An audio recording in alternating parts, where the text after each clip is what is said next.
નમસ્કાર, શો ટાઈમમાં આપનું સ્વાગત છે. ભાવનગરના કાળિયાબીડ બોરતળાવ તરફ જતા કાચા રસ્તા ઉપર યુગલ ઉપર હુમલો કરી લૂંટ કરનાર 2 શખ્સના પોલીસે રિમાન્ડ મેળવ્યા બાદ ઘટના સ્થળે લઈ જઈ તપાસ હાથ ધરી હતી.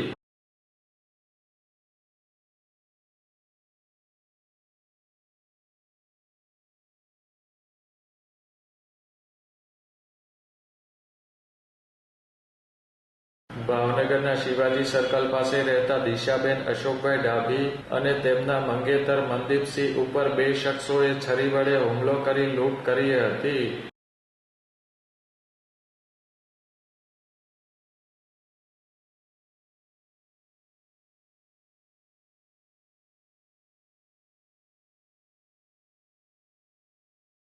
આ બનાવ અંગે નીલમબાગ પોલીસે વિપુલ જીવરાજભાઈ જાદવ અને હરેશ કુબલભાઈ રાઠોડની ધરપકડ કરી 2 દિવસના રિમાન્ડ મેળવ્યા હતા.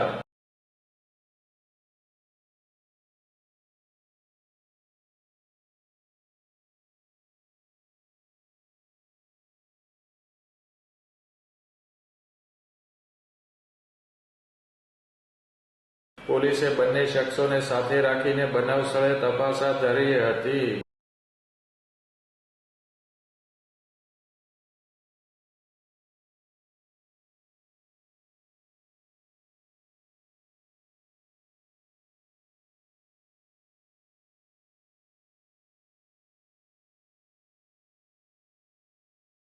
હુમલો અને લૂંટ કરનાર બંને શખ્સો ગુનાહિત ઇતિહાસ ધરાવતા હોવાનું પોલીસે જણાવ્યું હતું.